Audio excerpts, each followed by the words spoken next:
right off the bat. Your second DeviantArt account, hmm is there like a particular reason why you don't use it anymore since 2011, or was it just because you? Uh, Oh, sorry. Go ahead.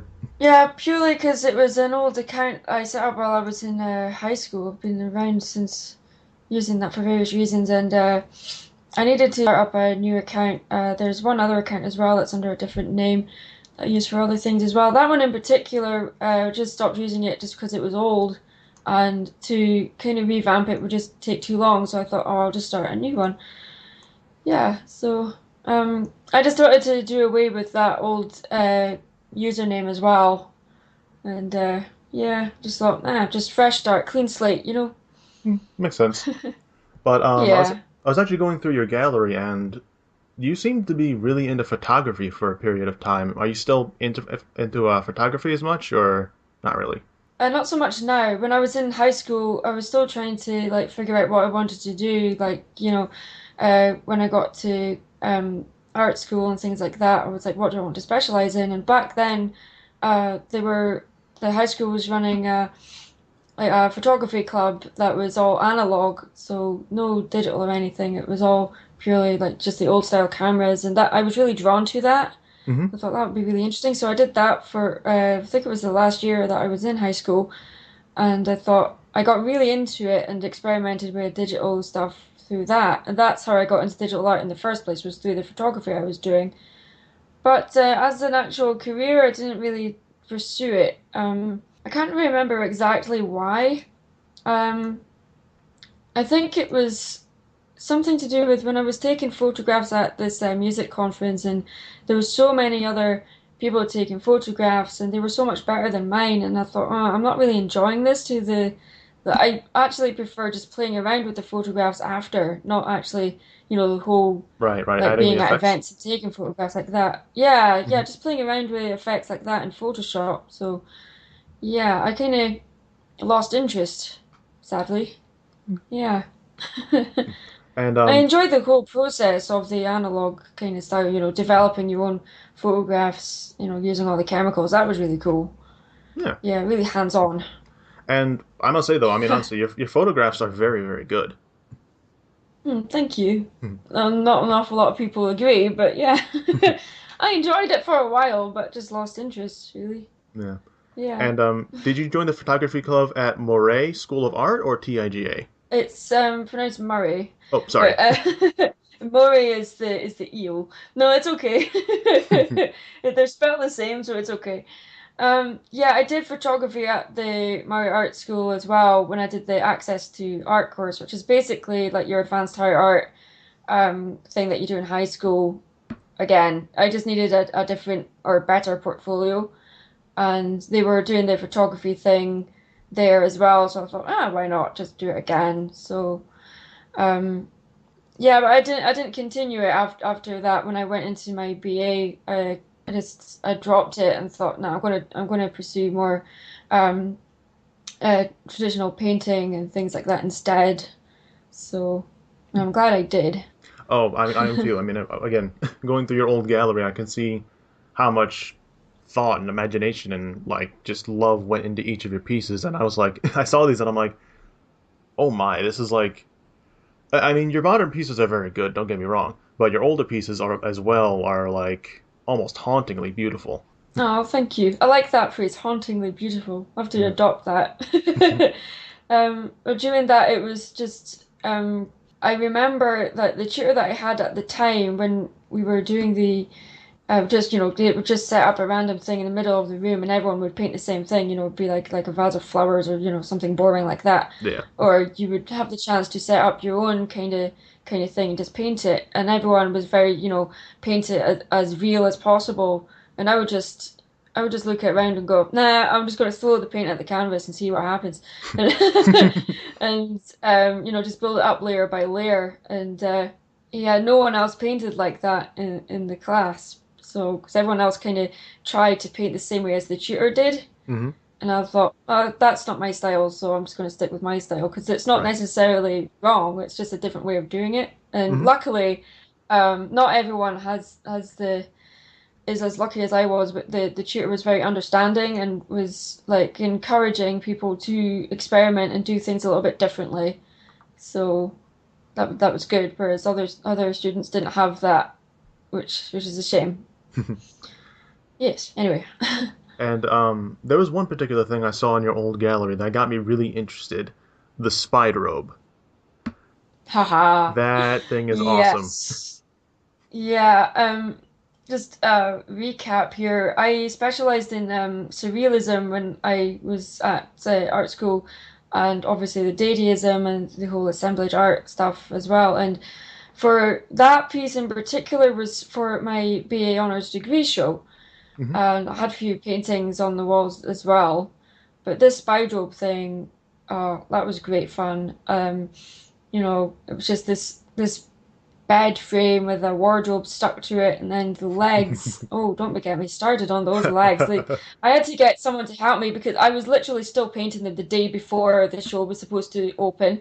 Hmm. They were already attached, and I was like, oh, I'm still needing to treat these, so I had to kind of get someone in to help me and just leave it to dry overnight and hope that it was dry in time. Oh man, very much a rush job, but luckily it was done. So, Yeah, I mean, uh, do you still that. have it? Sadly, I don't. I didn't Oh. have the space. I still have the wardrobe itself that was on the Ah. spy job, but not the bed frame or the legs anymore. We've recycled them.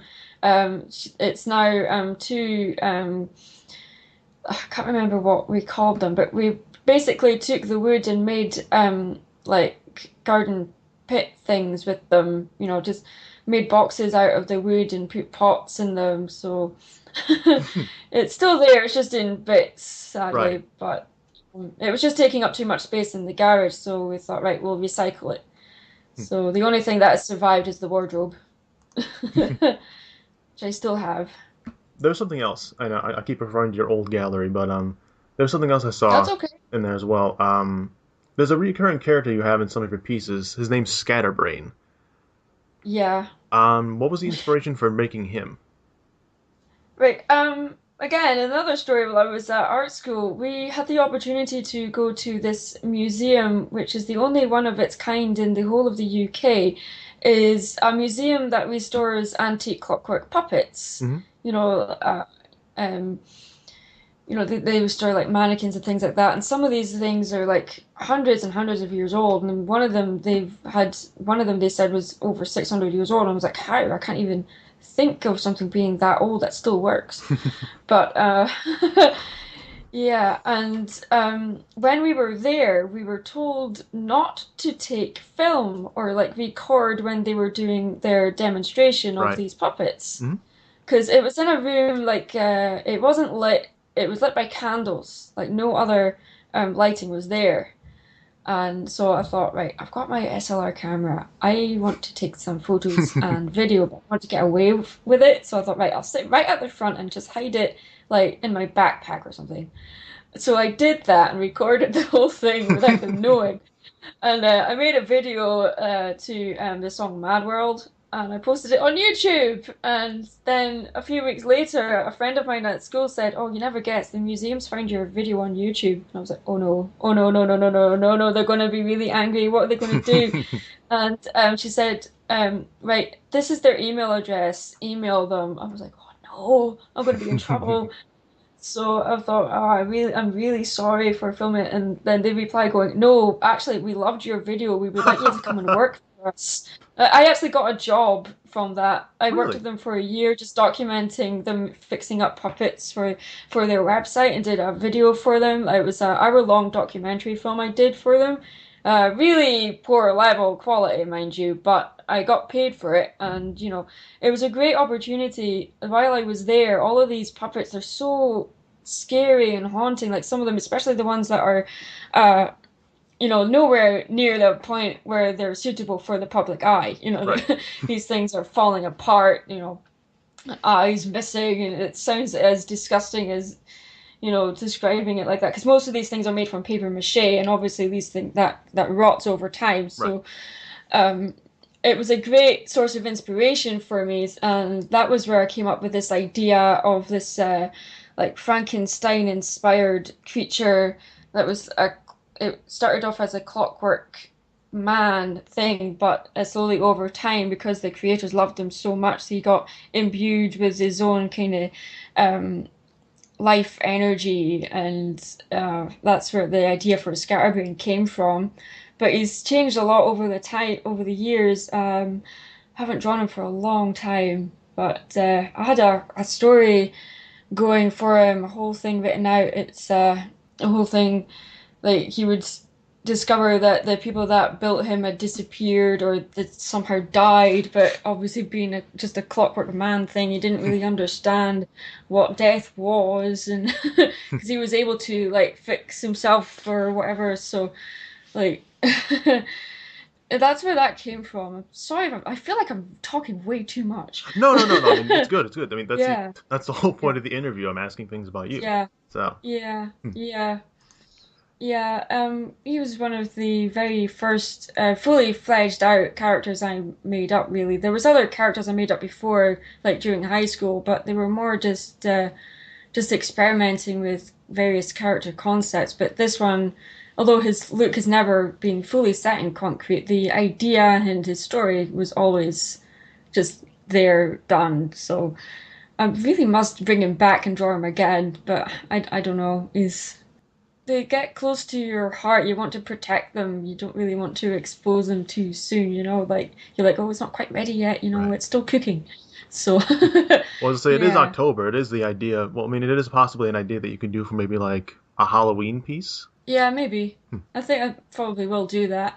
hmm. We really feel really interesting going back to those days. I haven't really looked at his stuff for a while. So, but yeah, that's a good idea. I might do that. Hmm. And another thing I kind of noticed, you seem to have a bit of a Hmm. thing with masks and dragons and especially puppets. I mean, you just explained your fascination with puppets, but did masks sort of add to the realism, or not? Sorry, not realism, surrealism. Yeah, the Salvador Dali painting, the art, oh, I can't remember the name of it offhand, but there's masks was a reoccurring theme throughout various surrealist artists and things like that. But I actually had a phobia of masks growing up. Really? Yes, I don't really want to go into why because it's really stupid. Oh, I will anyway. Okay, here we go. People will just scoff at this and think it's ridiculous, but remember the film with Robin Williams, Mrs. Doubtfire? Yes. The bit where the mask gets run over on the pavement. Oh, yeah. I For could see. I could. some reason, I don't know why, but I That freaks think you I out. just got traumatized by that because I don't know why. Because it was supposed to be funny. Like, looking at it now, I still can't watch that movie to this day because of that. And that kind of started off this whole thing with masks being like really creepy, kind of uncanny valley kind of thing with Right. that mask in particular. Uh, yeah, just it looked like a face being run over. It was just Well, it's because what it disgusting. was. So I, yeah, it literally was. But you know, to a kid, I was like my imagination just went crazy. So I was like, right, I need to leave the room for a second, and everyone's like, what's wrong? I'm like, no, it's fine. Just, eh. They thought I had a problem with cross-dressers from that point on. I was like, no, it's nothing to do with that. It's the mask.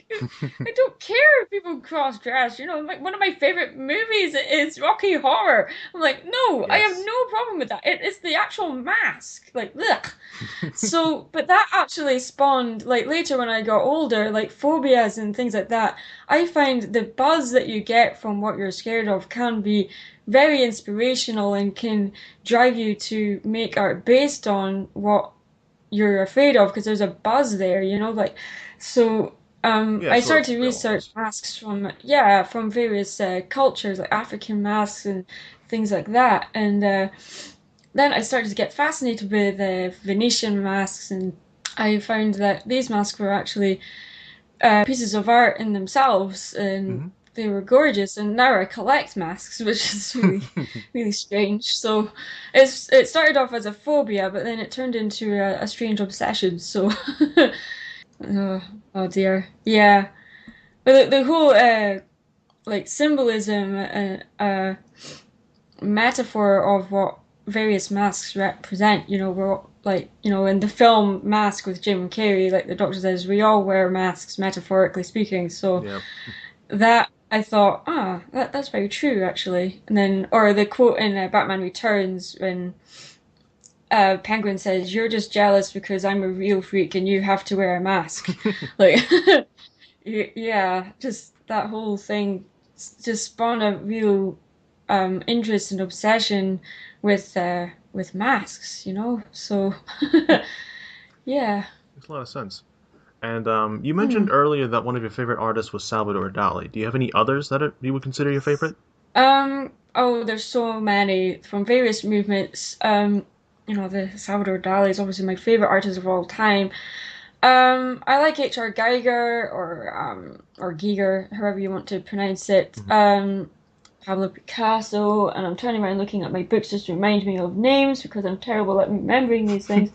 Um, I would have to say I'm quite a fan of Kat Von D as well, Oh, really? who is actually a tattoo artist. Yes, because for a while I I wanted to be a tattoo artist, but then discovered I'm a little bit squeamish, so I thought, nope, that's not an option. But I have designed tattoos for people and just said, look, take that to a tattoo artist; they will do it for you. So, yeah. So, oh, there's so many. Like Jack Vetriano is a big inspiration as well, purely because he didn't get into painting until probably into his 40s or 50s. Now he's world famous, so it just proves Mhm. that it's never too late.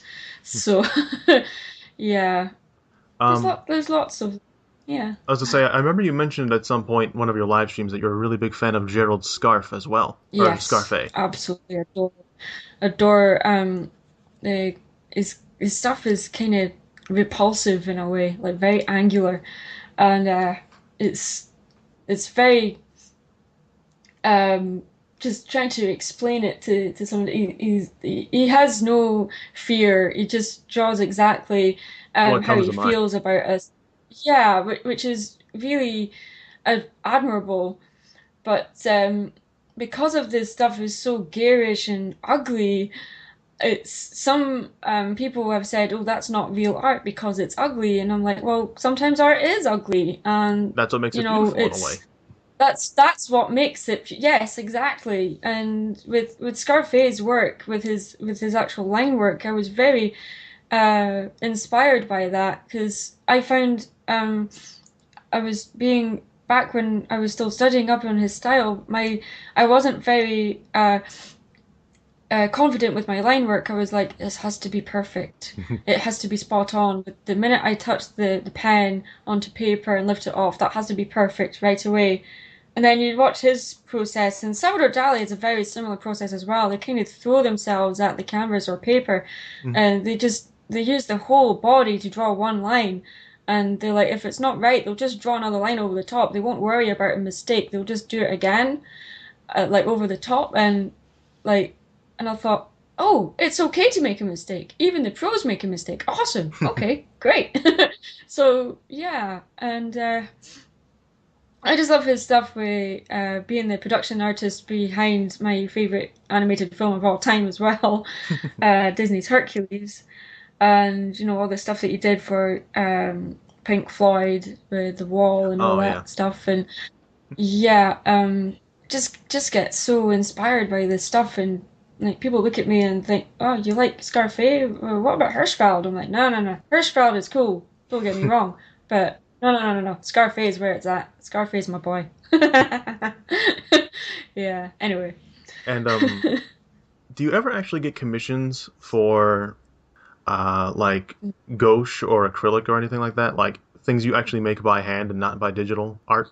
Yeah, the problem is the digital art is far more affordable than traditional. Right, right, right. So it's the traditional stuff. I think the last time I was commissioned that was about 2 years ago.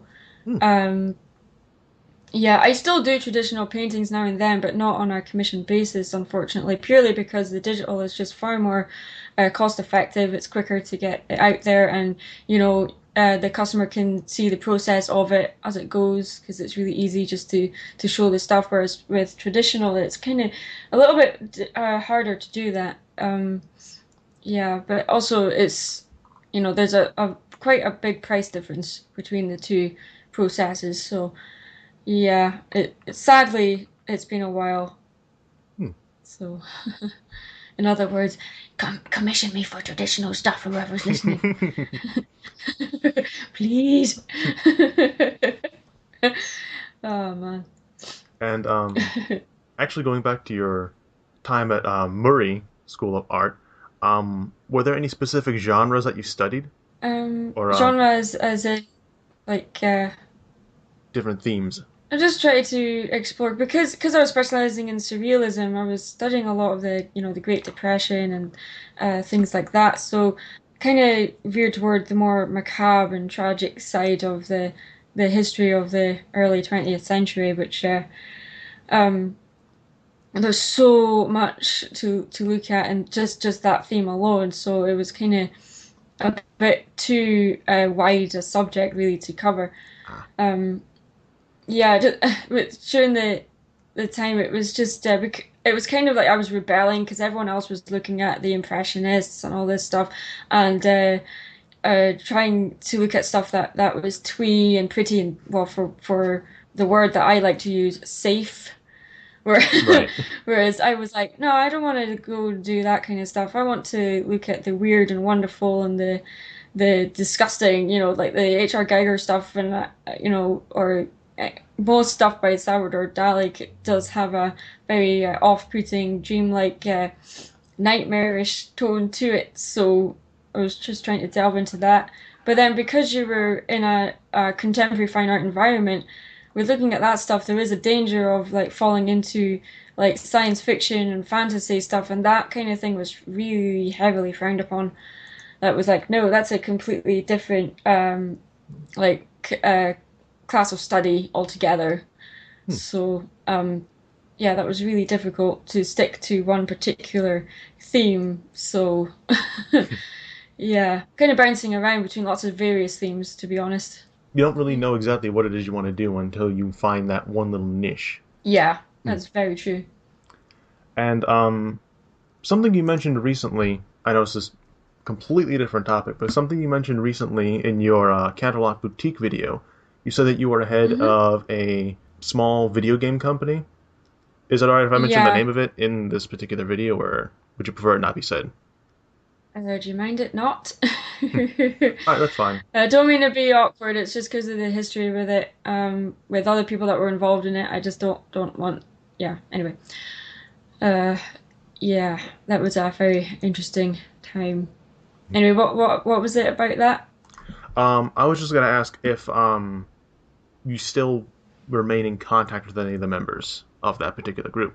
I'm still in contact with the designer that was in the company. Not so much um the people that were working in coding. I mean, there was it was a very small company, and there was uh that the person I'm still in touch with. It's purely on Facebook.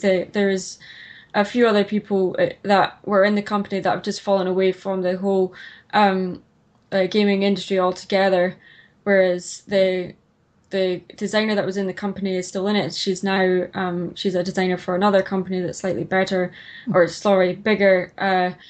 Well, it is better because it's still running.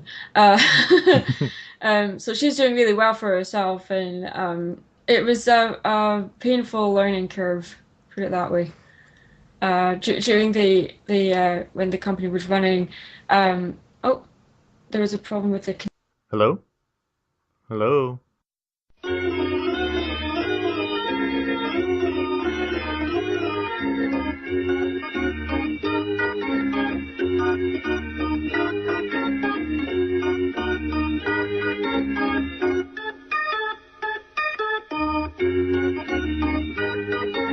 Hello? Hello, Oh, what there we happened go. there? I have no idea. The internet connection just decided to die on me all of a sudden. Oh, it's bizarre. Trying to remember what it was you just said. Uh, It was with the gaming company talking about right, right, right. um, yeah, it was the whole thing broke down. The company itself, it was kind of it wasn't to the level that it should have been, and it was kind of all being it was turning into a bit of a one-man band, and it wasn't right. Like other people were saying, I can't do my job until you do yours, and other people were saying the same thing, and So it was everybody like, no, the whole process. so everybody kind of Sorry. felt. Oh, sorry. I was to say, everybody felt it was kind of like their own baby in a sense. Like they had to Yes, take. very, very much so. They were in it very much for themselves. It was more like a stepping stone for people rather than something that they should have been fully committed to.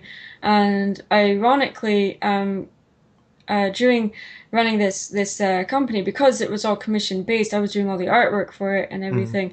And I wasn't getting paid for it, and I'm like, right, I need to, pay my bills. What am I going to do? So I was offered a full-time job and I took it. And I said, right, I can't devote the same amount of time as I could before to this department, this company. So I'm still going to be involved, but I've taken on this full-time job because obviously I need to pay my bills. And during this time, I suffered a bereavement as well, so I had to take a step back Oh. and just leave it in the hands of the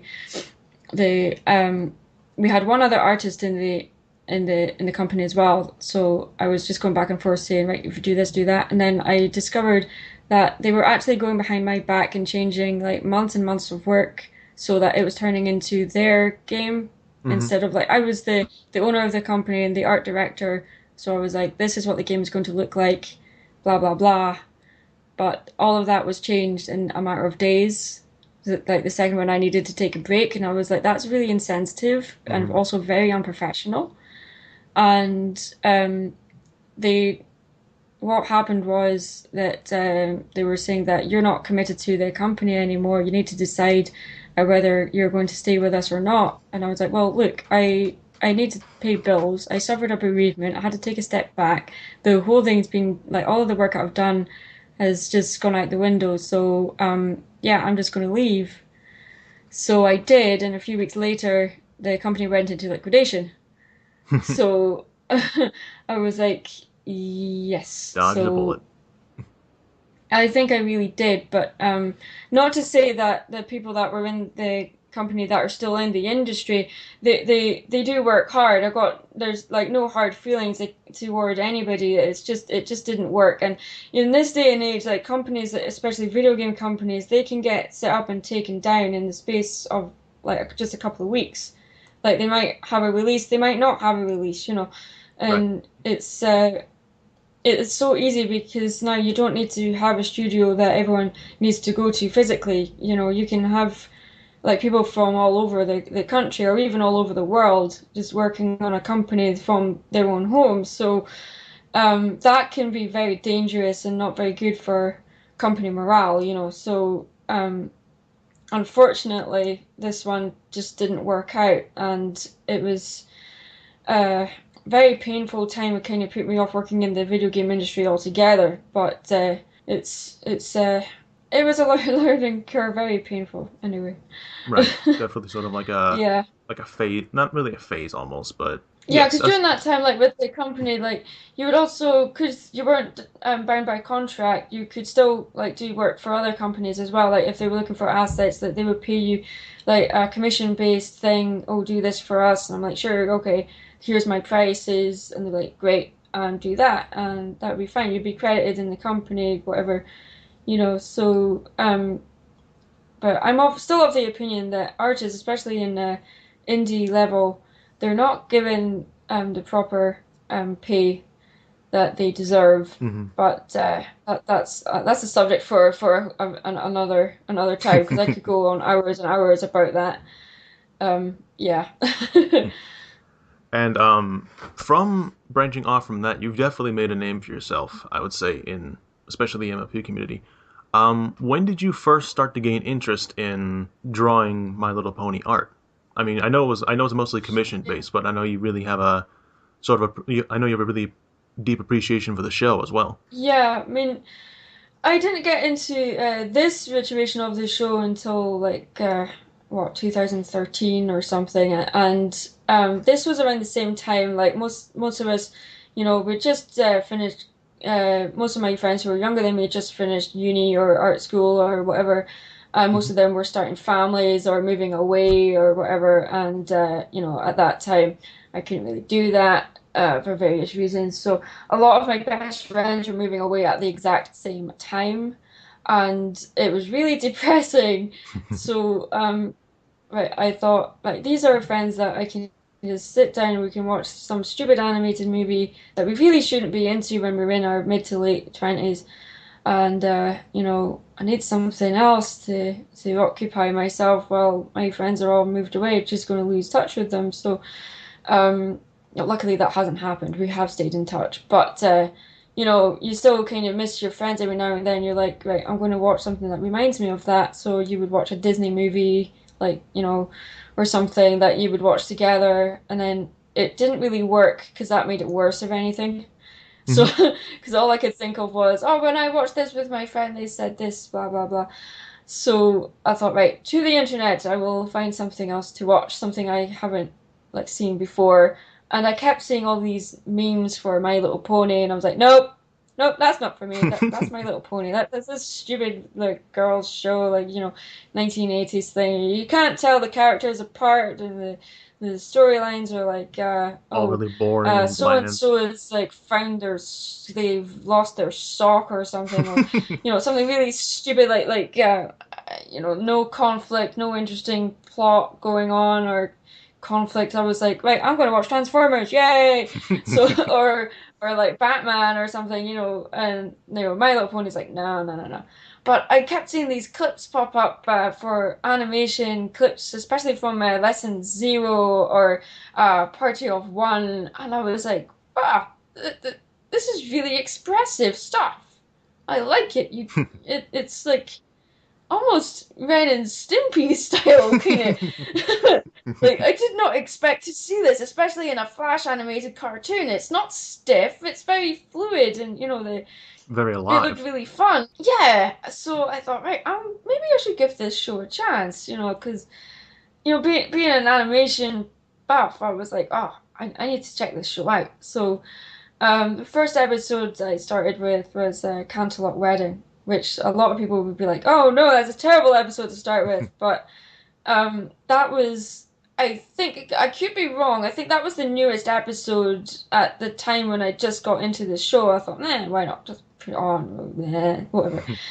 And it was the perfect episode for me to start with because it's so Disney-esque in tone and structure, and just the whole storyline, the whole thing is very Disney-esque. It's like Yeah. the whole song it's like the Little Mermaid kind of thing, where poor unfortunate souls. It just rung so true like that. It just felt like I was watching Little Mermaid again. I mean, I'm not really that big a fan of Little Mermaid, but just having that feeling of nostalgia come back again after so long without having it at any point.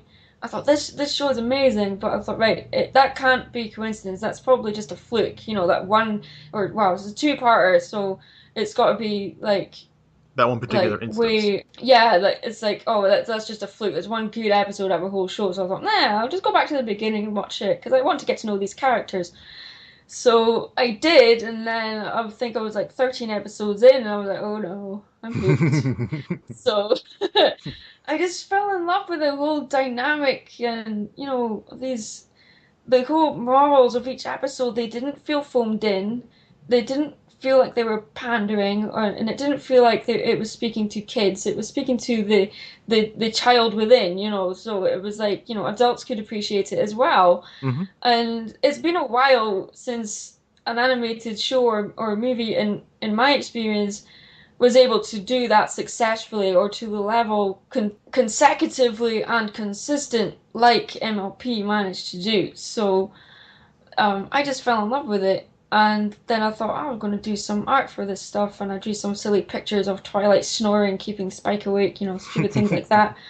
And I didn't get involved with the fandom until June of the same year, and just thought, I could make like draw people's characters and stuff. So I did that, and I've been doing it since then. So you would do like freelance stuff like as well, like, and then just doing that, like the level of exposure that I've had online just exploded. From that, you've gotten over 40,000 subscribers on YouTube, Yeah. which Yeah. is like not ridiculous. That's phenomenal. No, it is ridiculous. Yeah, it is phenomenal as well. Don't get me wrong. I mean, I can't believe it hasn't really sunk in, to be honest, because I only started doing the videos in June 2013, and I thought I've always wanted to do analytical videos, and I thought, well, like talk about art and stuff, because like I said, like my closest friends had moved away, so I had no one to geek out about art or animation with, and other than the people that I worked with at the time, but it wasn't really to the same level as what I'm used to, or from just a socializing thing, because they saw it as work. So I was like, I want to talk about this like outside of work, at a pub or something, like not just in an office. So I thought, right, I'll do these YouTube videos, and it's talked about what's better, CG or 2D, or is Disney dead, all that kind of stuff. And then I thought, I need to do like I need to do a proper review, because these are all kind of just questions about the art and animation industry in as a whole. And I thought, right, since I'm really into MLP, I'll just do an MLP episode. Yeah, why not? I've watched some Digibro stuff. I know how it's done. Back when he still did stuff for MLP, he Right. really helped me out, gave me some tips, which was really cool of him to do. And I carried on with it, and it got a lot of views. So I was like, yeah, okay, people seem to enjoy this stuff. I'll make more. So yeah, and then I kind of, because I was offering to draw OCs for people, I started to see a reoccurring theme. You probably know where I'm going with this. Yes. But, you know, alicorns. Everyone really likes to make these alicorn OCs, and they always seem to be the same kind of thing, Messiah kind of persona, like, Oh yeah. this character can do anything and everything, they can control the universe, or, they're a descendant of, they're like a brother of Princess Luna and Kate, Oh yeah. They have to have some sort of royal Celestia, gene in them. or they're like their niece or something. And I'm like, yes, but if they're a niece or a nephew, they need to have another sibling. Where is this other sibling? I know they have Prince Blue Blood. I'm like, where did he come from? Where... So I thought, I was getting really angry about all this stuff. Like people, it's like throwing these pony generator pictures at me, and I'm like, yes, but what's their story? Who are they? I wanted to know all that kind of stuff, and no one was telling me. They were like, oh, I just made up a picture, draw it for me. I'm like, oh, okay, I'll do it, I suppose, because I'm getting paid. So I thought, no, you know what? Actually, no. This is something that needs to be talked about. So I did. I made the why I hate the pony generator video, and I uploaded it, and I thought, nah, just didn't think anything of it. And then 2 days later, I logged in, and there was like, it'd been viewed so many times. And this was back when I still got all of my YouTube comments in my main uh, Email address? email account. Yeah, my main email account. And I checked it, and it was 4 pages of YouTube comments. Oh my God. So I'm not even kidding, 4 pages. So I was like, okay. What is going on with this fandom? Like, what? Like, they are really enthusiastic, and that's admirable, but very scary at the same time. So, um, so yeah, I feel like I'm talking way too much, Oh no, you're but good. yeah, You're good. I was actually gonna yeah, ask how okay. many responses did you get for the I Hate Red and Black OCs video?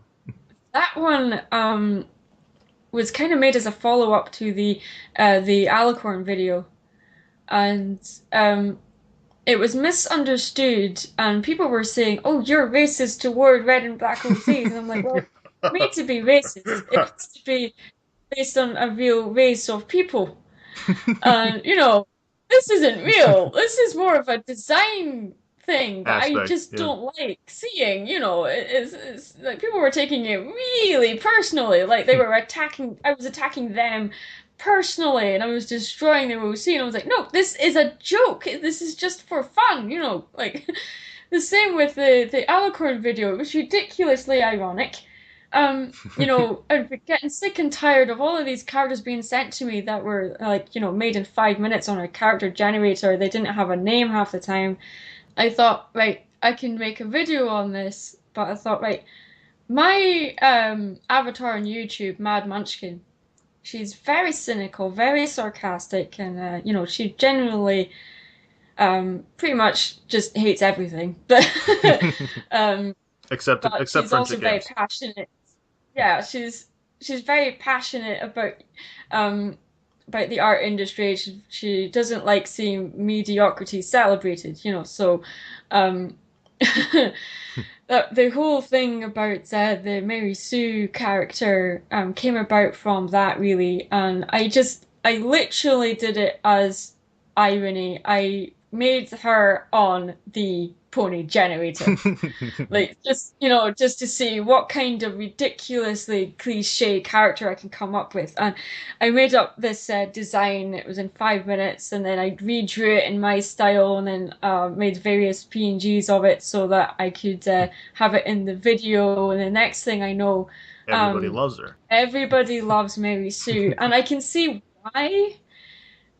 Because she was meant to just be a one-off joke, but she's turned into this like if Mary Sue no if Maddie sorry represents the structured and analytical side of the art industry and creativity in general, then Mary Sue would probably represent the spontaneous innocent side of it, where things aren't really fully processed or understood right away, so there's a naivety there that I think people are drawn to that for that reason. Like, but it's also just the dynamic between the two. They're like a mother-daughter relationship going. So, and people seem to enjoy it, and they're like, "Bring her back for another video, bring her back for another video." So, yeah, the rest is history. Yeah. Yeah. Thank you for letting me take the time to interview you, Amy, and Welcome. and we will definitely look forward to seeing more pieces from you in the near future. Yes, absolutely. I'm always making new things. Oh man. Halloween special coming up, by the way. I'm Ooh. just gonna just plug a few things if that's okay. Oh, Um you're good. yeah, for anyone that's listening, you can check out my stuff on DeviantArt, YouTube. I'm also on Facebook, Twitter. But there's also a little Halloween special coming up on YouTube, and Mary Sue is back for that. So yeah, people will look forward to that. Yeah. Well, again, thank you for letting me interview you, and have a good Ah, day. that's no problem. Thank you for asking me. You too. All right, Right. bye. Bye.